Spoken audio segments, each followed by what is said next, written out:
Okay, welcome to our podcast. My name is Sophia. And my name is Ebba. And we are going to talk about the book Purple Hibiscus. And we're going to start this podcast by naming the characters in the book. And their relations. Exactly. Well, we can start off with the main character, who is a 15-year-old girl named Kabili. Kambili. And she lives in, what's their family called? I think Ashik, yeah, they live there. That's their last name, isn't it? Yeah. And she's, like you said, a young girl. She goes to school. In a only girls' school. Mm-hmm. She's kind of shy. She's described in school as she doesn't take much place. She kind of studies and then she goes home, but that is because she's not allowed to do anything and she's afraid of the punishment. Yes. From her father, who we will talk about later. Yeah. She then has a brother named Jaja, who's maybe like 1 or 2 years older than her, and he's always like suffering from his dad's punishments. Yeah. And bad behavior, I guess. Yes, and you notice in the beginning, in the first chapters, that he is kind of rebellious. The book starts with him refusing to be a part of the day mass, not taking the host, the Lord and Savior, to himself, which is a very rebellious thing to do in their family because the father is very religious. And he wants his family to be perfect, the father. So he gets very upset that his son goes against the rules, but the stereotypes. And Jaja also like questions why they're going to church every Sunday, or Exactly. So it's, like you said, a bit more rebellious. Yes, and he's kind of more outgoing than his sister. He is also in school. Last year he was the neatest boy in school. Yeah, he came first place or something. Exactly, and that the father was very proud of. And then we can go to Papa Eugene, who is their father, and he owns several successful factories in the country, and he also publishes English language newspapers. Exactly, and they kind of criticize the Nigerian government. And also is very religious. I think he's Catholic, exactly. And at home he's very strict and he wants the family to follow his rules and also bring the religion to their home. Exactly. Like they should pray before they eat, go to church every Sunday. He has a very strict schedule for them. He schedules like every second of their time, which I find kind of strange. Doesn't like Kimbali go to some sort of religious school where they take breaks to pray or something?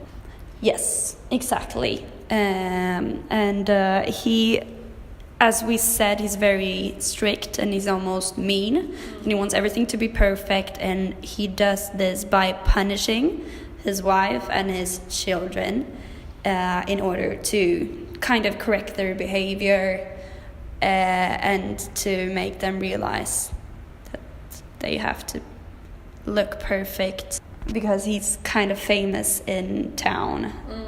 So he and his family has to be perfect. Yeah, for example, when Kimbali only gets in second place in her class, and the semester before she had been in first place. Yeah, exactly. And he sees this, like her grades, I guess it is. Yeah. And then he decides to follow her to school and to her classmates, and then he goes up to them and say like, I want to meet the girl who came first. And then he brings out this mirror, I believe, and he points it at Kimbali and asks, how many heads do you have? And then he points the mirror to the girl who came first, and he asks how many heads does she has, and Kimbali answers 1. And he then gets angry and asks, why did she get in first place when she has as many heads as you, or something? Yeah, exactly. So it's very like...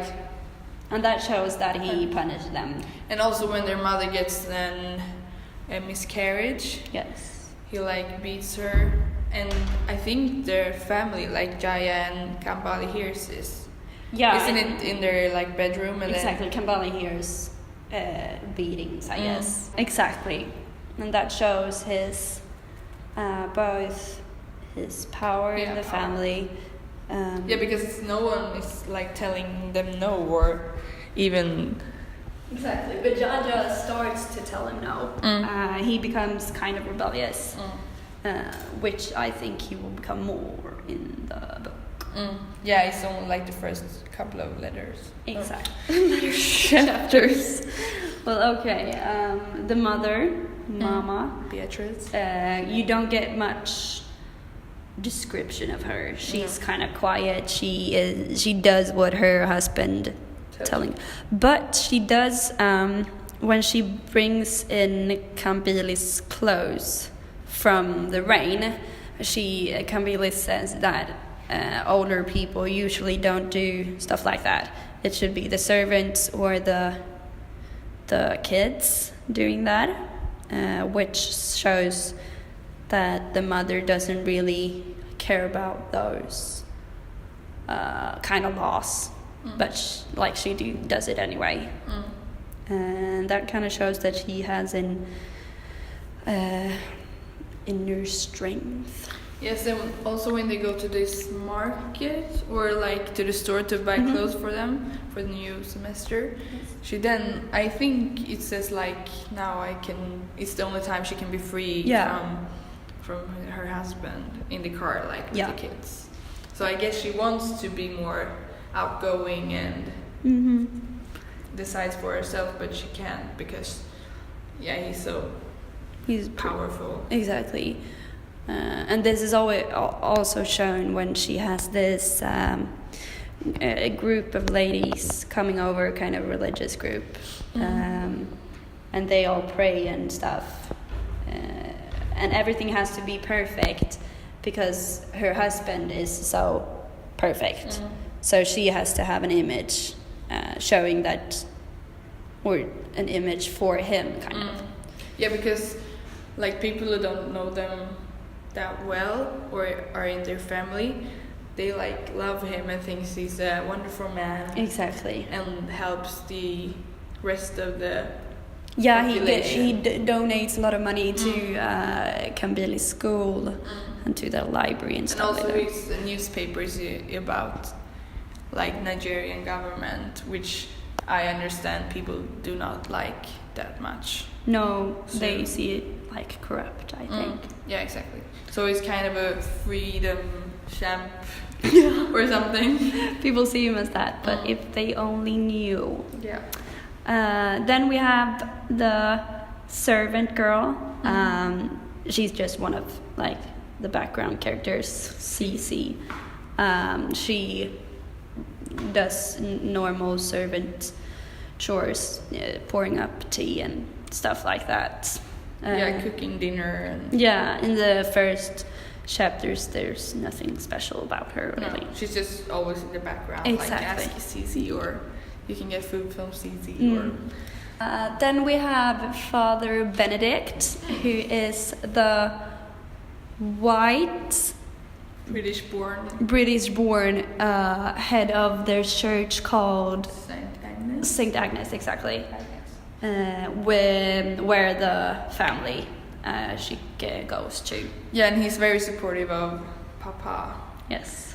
Uh, Always mentioning him in his talks. Yes. Exactly, and I get the picture that he's quite powerful also. But I get a bit, or I think he is kind of.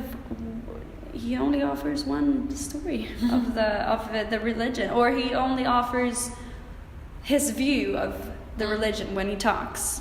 When he preaches. Exactly, which is. They go to visit him in some kind of house. I don't remember exactly what it's called. Yeah, but it's part in the book. Yeah, where they go, and he's very like, oh hello, Eugene, and the rest of the family is like, oh hello. Yeah, exactly. So he's very supportive of Papa. Yeah, he's very fond of him. Then we have the character Kevin, who is the family's driver, and he is sort of like CC. He's only a background character. Yeah, so far he's just exactly the man who drives the kids to school and pickups Mama. Yeah, I guess. sort of. Yeah, a ordinary driver. And then we have Aid Coker. I don't know how to pronounce it, but he's the editor of The Standard. Yeah. Which is Papa's paper. Exactly, and he is arrested during the coup in the first chapters. There is a coup, and a lot of military assistant is put in, and then he is suddenly arrested, and his wife, I don't remember her name. Yuwande, exactly, comes to their house. House. Papa and Jaja and Lily's house and ask for help. Exactly. She hasn't heard from her husband for a day or something. So like she that. understood. And then Papa just says like, "Oh, I'm gonna fix this. It's gonna be okay." Yeah, exactly. So and I don't remember. Does he get him out of jail? I think so. Does he? I think so. Yeah. Yeah, probably. But I think he becomes sort of a target, like a political target, because he is criticizing the government, who he think is corrupt. The whole newspaper thing. Yeah, exactly. That's their main point. Yeah, exactly. So I think that's all the characters for now. Yeah. Yep. Thank you. Thank from me and Sophia. Yeah.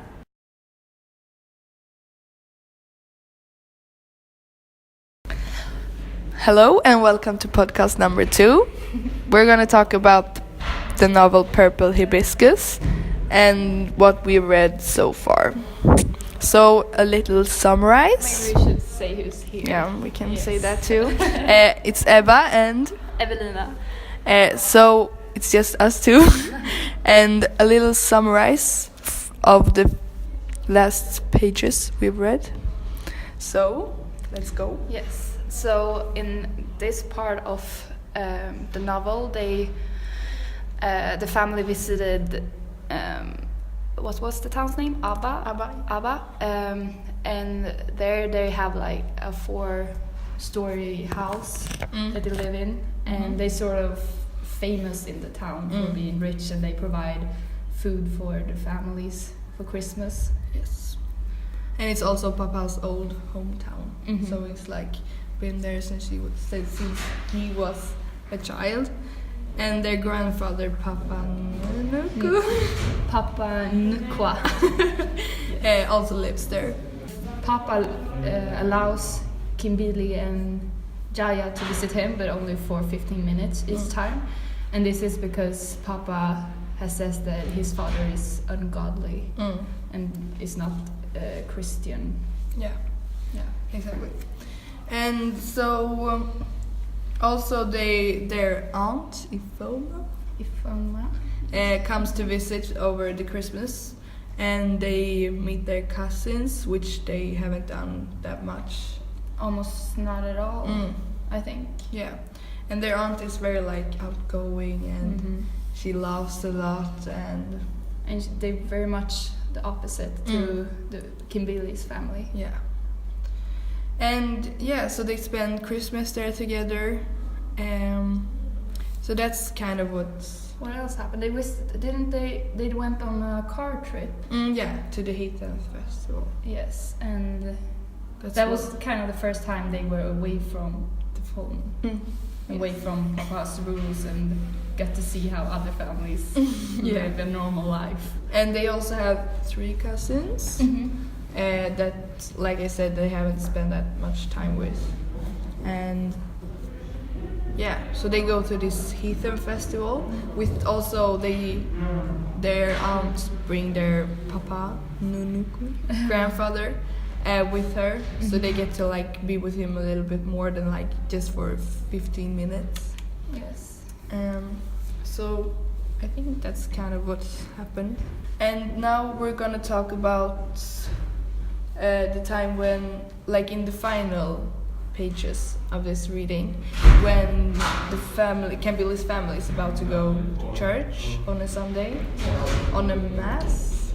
And in that morning, she gets her period, and I don't know, it feels like they don't talk about it, like... No, in the family. No. But it's still, and like, the brother seems kind of fine with it and just try to help her. Yeah.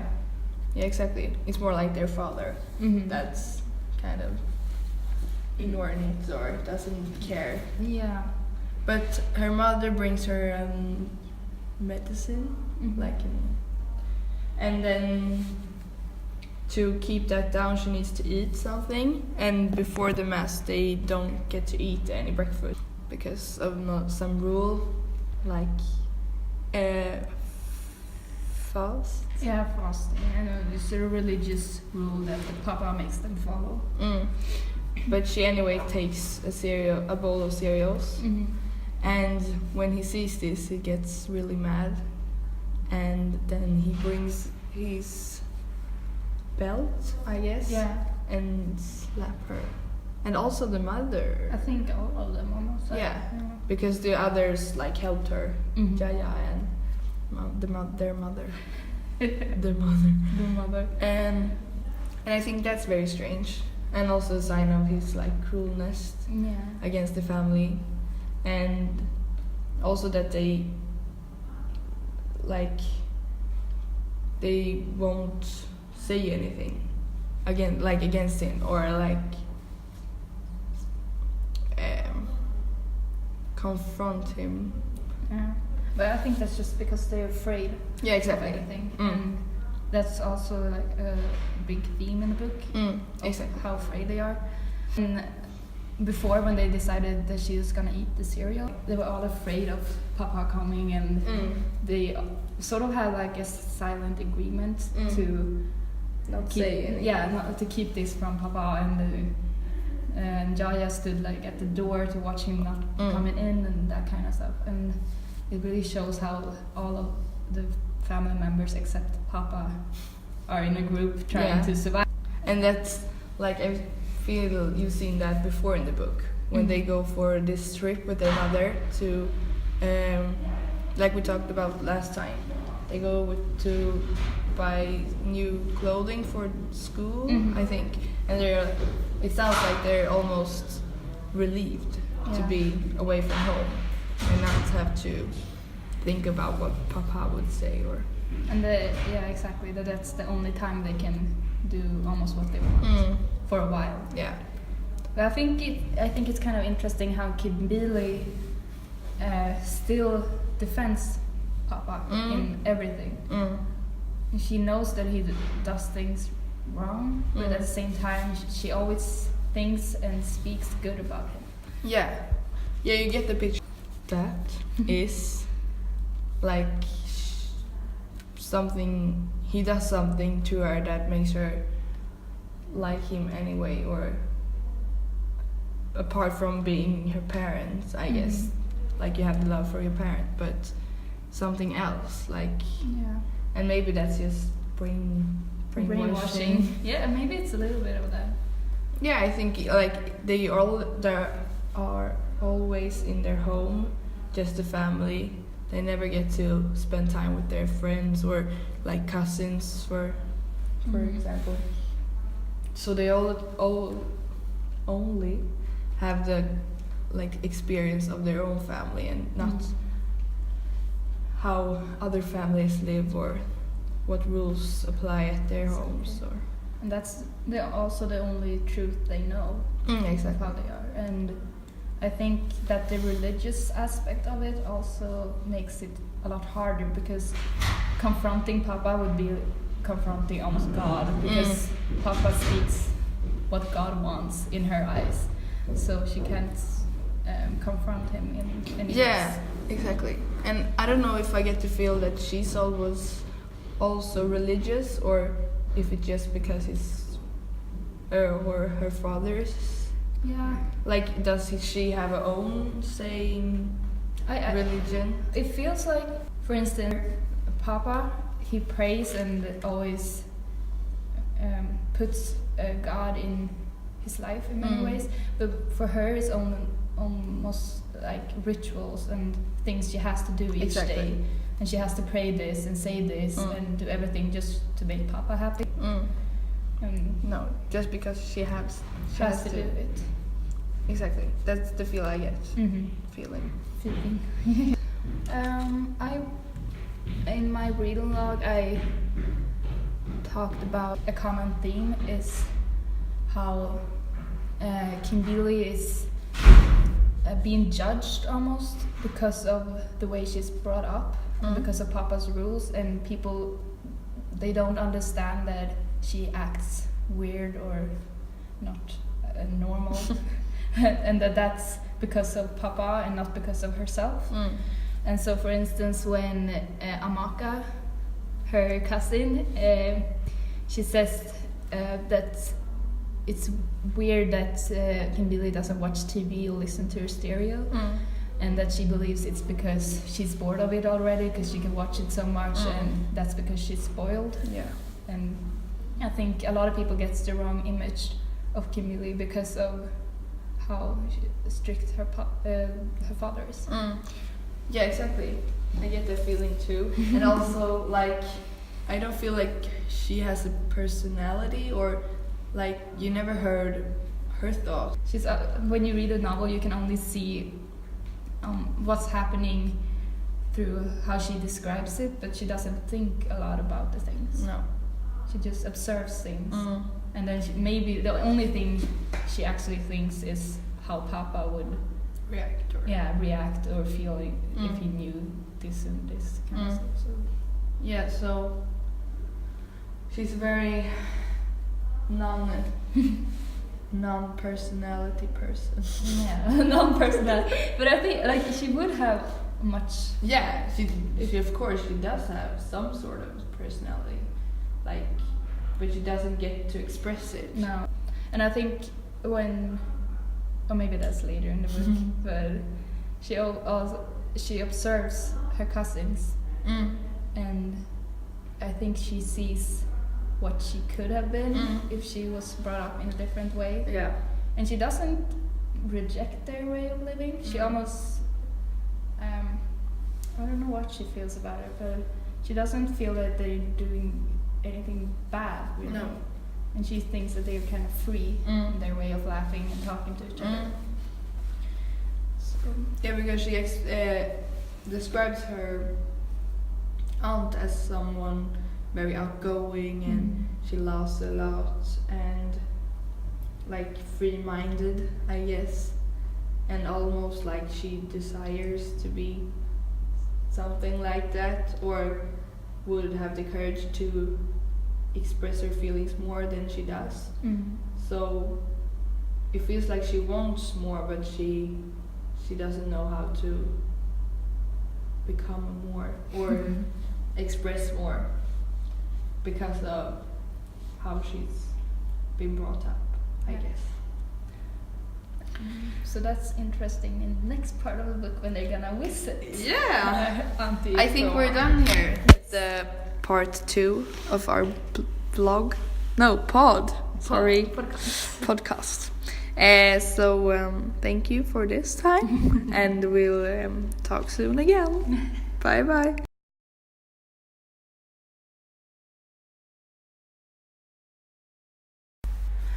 Welcome to podcast number 3. We are discussing the novel Purple Hibiscus, and with us today we have Evelina and Eva. Yes. So a summarize of the last pages we've read. Camille and Jaya has gone to visit their aunt. Ifioma. Yes. For a week, is it? Yeah, I think it was 5 days from Yeah. the beginning, and then they changed. Exactly. And to spend time with their cousins and their aunt. And they live in some sort of university Town. Yeah. Because because Auntie Fiona, I think this is gonna be hard, because she works or study at the university. So they get to spend like time there with their cousins. Most of the novel, most of this part is just at the home, at their home, Like cooking or praying or yeah, exactly, and just how their lifestyle is. Exactly. I don't know if something, in the end of it, Papa Get sick. Yes, Papa Nunuka. Their Not the grandfather. real, So they bring him to their home, I guess. Mm-hmm. And that's the final. Yes, and also a new character is introduced. His name is Father Amadi. Yeah, he comes visiting Mm-hmm. Aunt Ifoma a couple of times, and I don't know really what he does. It's No, he seems like it's a really close family friend, pretty much, and the kids look up to him almost as a real father, I would say. Yeah, because their father has passed away. Something like that. I don't know if we know that yet, but I think that's mentioned in the beginning that their father has passed away a couple of years ago. Anyway,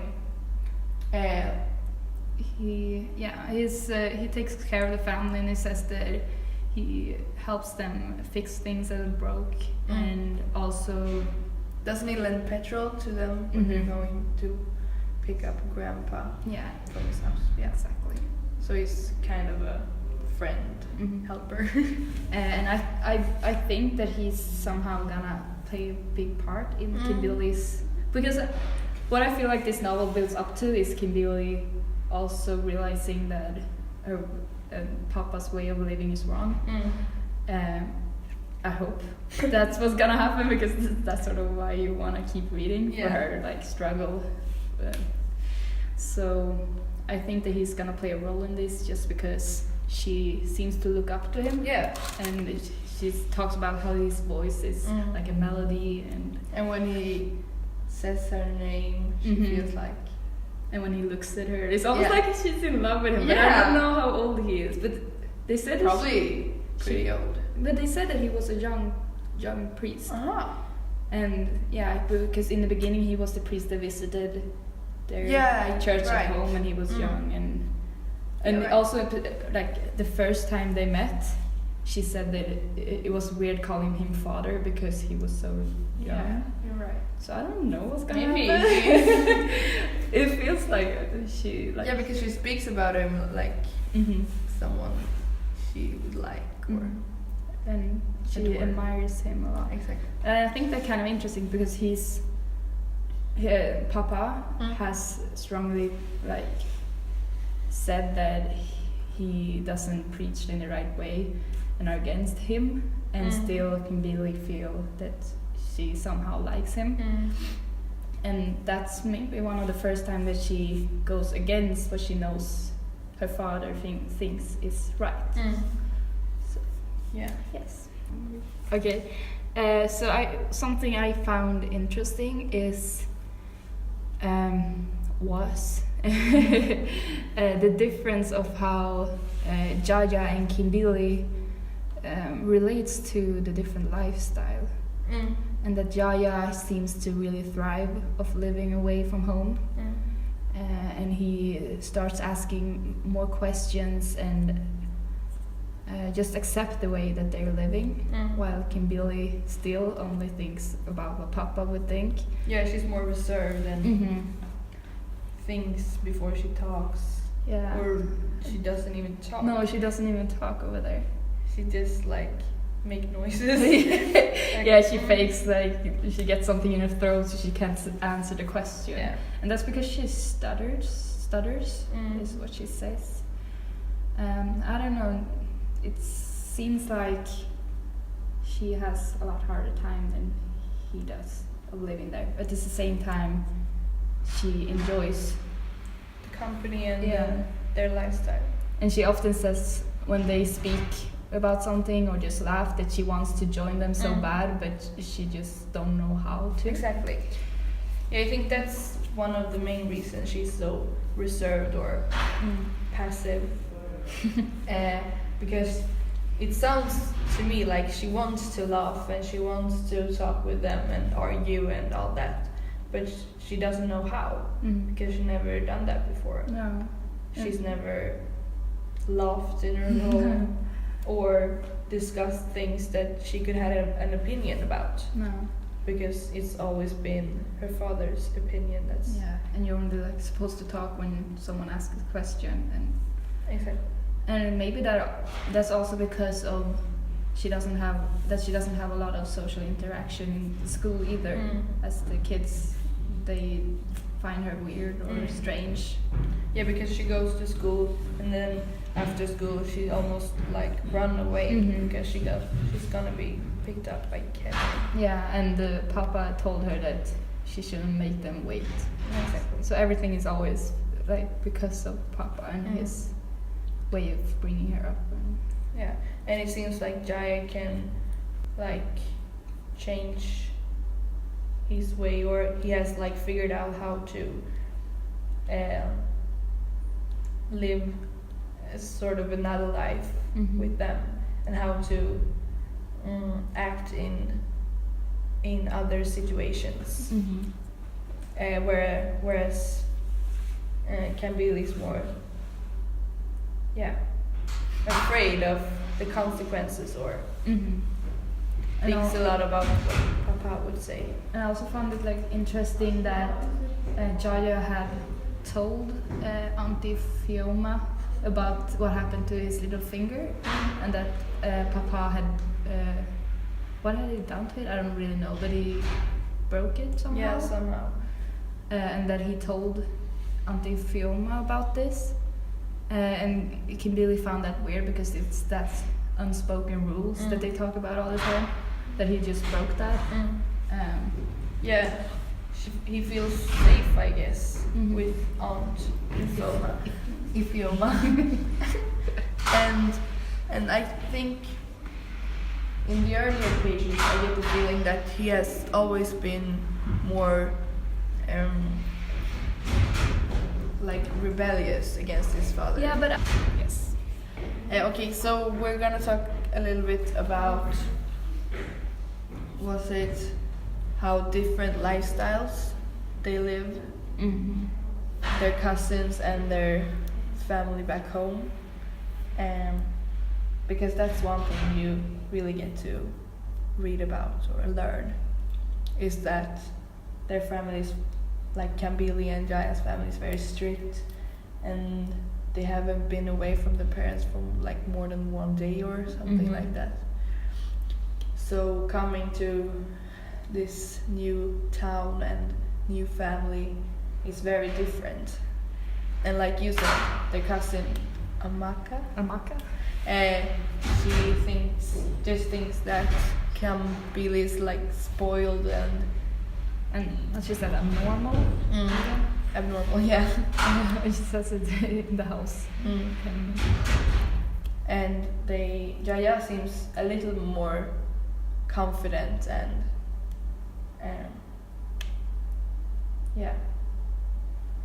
and also it's very different lifestyles. I mean, for example, Aunt Ifeoma, where she lives and their cousin, it's like when it's like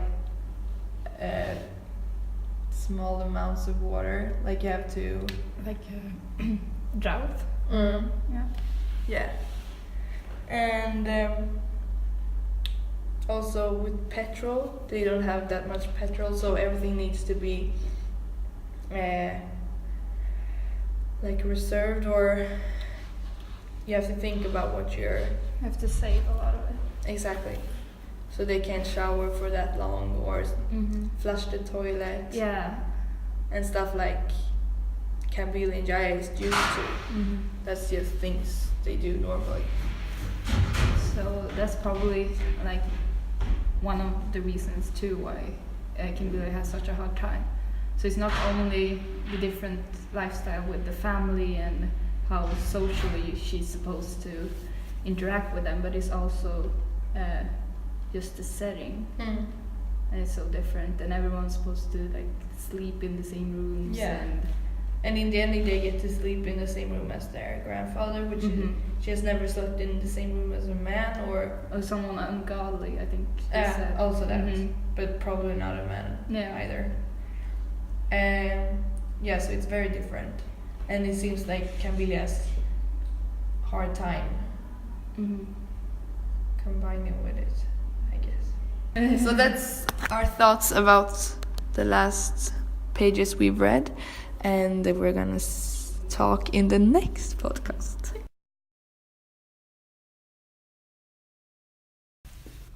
Okay, welcome to our final podcast, the fourth. My name is Sofia. My name is Eva. And I'm Evelina. Yes, and in this episode we're going to talk about the finish of the book, the end of the book, and summarize the last chapters. Yes. Yes? Yes. Should I start? Yeah. Okay, so where did we end the last podcast? Okay, so the last part of the book ended with Papa Nuka. Papa found out that Papa Nuka was spending time at the house with his children, and therefore he decided to bring Kambili and Jaya home. Exactly. And when they came home, Papa wanted to punish them for not telling him earlier that Papa Nuku was living with them. And he did this by pouring like boiling water over their feet, so they couldn't almost walk for several days after that. And then right before they left Auntie Fioma, Amaka gave Kambili a picture of A painting, wasn't it? Yes, A painting that she painted of Papa. Of Papa Nuka. Before he died. Exactly. And so Kambili hid it in her room, and she was afraid that Papa would find it.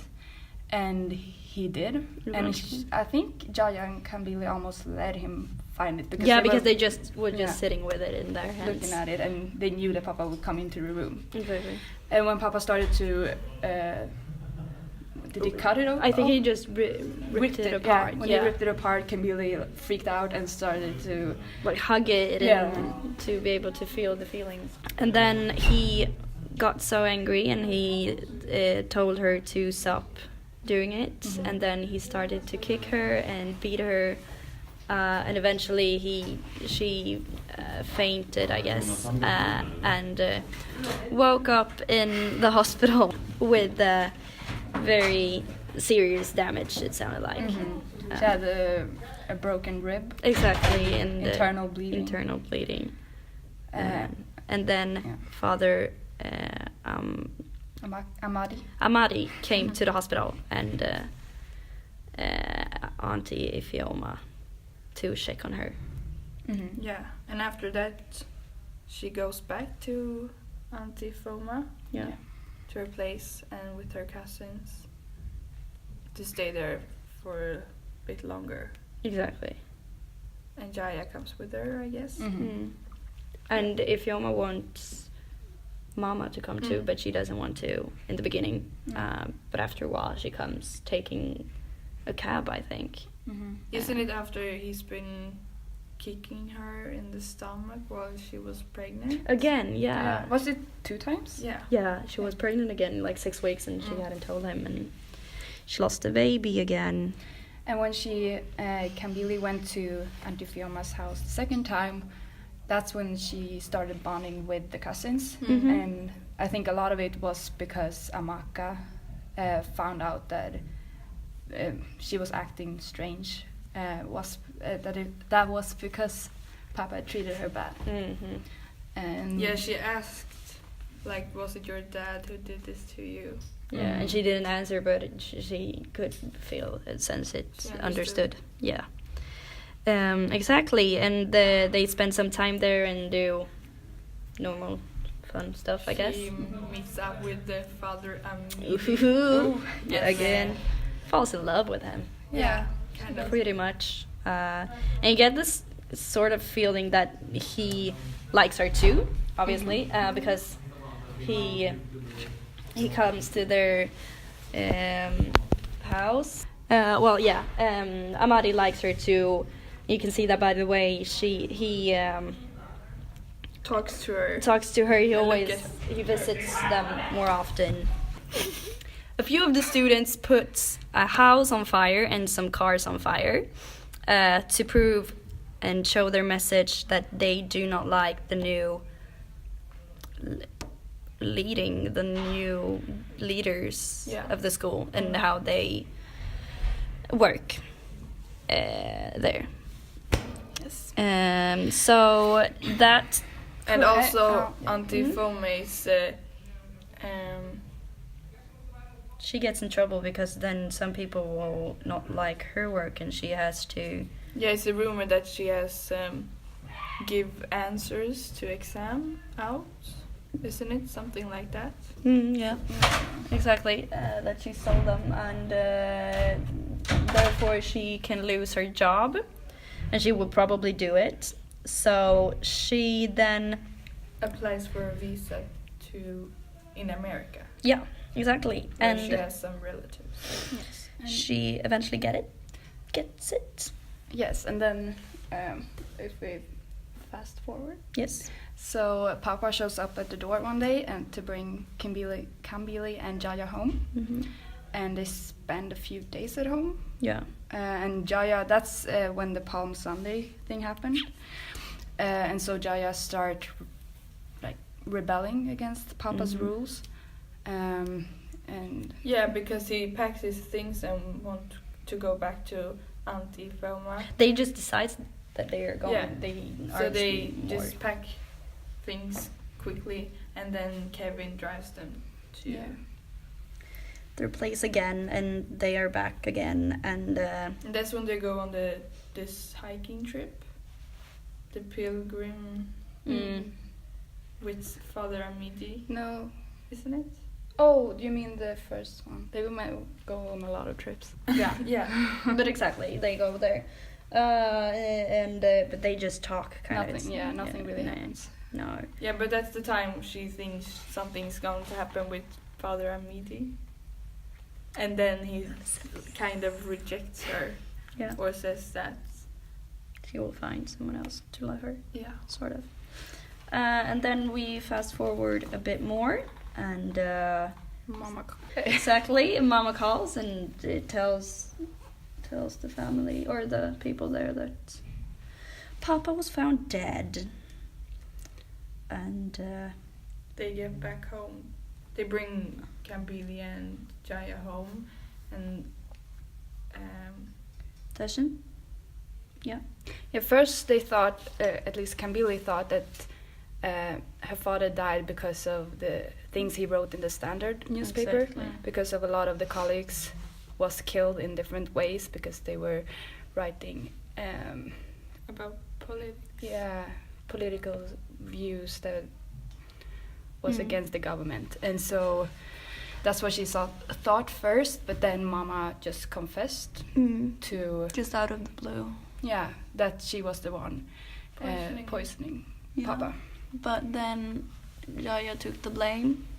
Ends up in jail. Ends up in jail 3 years. 3 years, yeah. Exactly, and they visit him, but he gets more and more. He gets more introverts. And also their mother seems like she changes. Exactly, that's what I think is kind of weird, because she wants to kill him, but then she goes she goes blank when she does it. But probably because it's a big change. But I think Mama actually loved Papa. yeah, I think so too. But yeah, it's a weird relationship. I think she killed him because of just protecting the children. Yeah. And then when it went so far that she went to the hospital, she just had to. Exactly, and she probably gets sad because Jaja goes to prison, Mm. and she loses a child that she was trying to protect. But now he's. And it's kind of her fault. Yeah, exactly, because she did it, so it's. And she tried to confess to Exactly. the public. She but wrote no it one in believed papers and stuff, but no one believed her. It But seemed more realistic that the son would do it than Exactly. the loving wife. yeah, because she was portrayed as a sad and just sad widow. So to sum it all up, Haven't we summarized? Yeah, we like summed it. we're Summarizing the summary. we think the book has been very good. Yeah, It's been interesting to read, and I think it's been very interesting to follow Camille's development as a person. And Jaja's. Exactly, and Jaja's. kind of everyone. From being a quiet girl, not speaking up to anyone, to going to be a bigger personality. Yes. She laughs, she talks back to people, which is something that she didn't do in the beginning. Yeah. I had I just remembered a thought with when Mama told Camille and Jaja how she had poisoned Papa by putting the poison in the tea. Exactly. She freaked out because she screamed, "Why did you put it in the tea? Not why did you kill him? Exactly. Just why did you put it in the tea?" And so Because they had been drinking the tea, wasn't it? what do you mean? Like Camille and Jaya had been drinking that same tea. Yeah, but I was thinking more because it, the tea and the teacup, it occurred sometimes, Yeah, in the beginning with the love sip. Yeah. Mm. And also when Jaya started his rebellious face against Papa, he said that he wouldn't drink from the same teacup that Papa had Drunk from. Yes. And so I think maybe it's a sort of symbol of of her loving Papa, even though he hurts her and hurts the family. Yeah.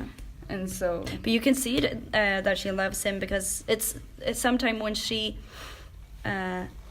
talks about him like she talks about him with Father Amadi, and it was when they were staying at Auntie Foma's house, and Papa called, and neither Yaya or Camille picked up the phone, and then Father Amadi, Jesus Christ, asked did you want to pick up the phone, and she whispered yes, even though she didn't really want to show it. So you can see that she loves him, even though he does things that. Yeah, I guess that's the unconditional love you have for your parents. oh, Yeah, That's true. shown. That's shown. Yeah, I guess. This was our last podcast. Indeed. Have a great life. Have a great life. Goodbye.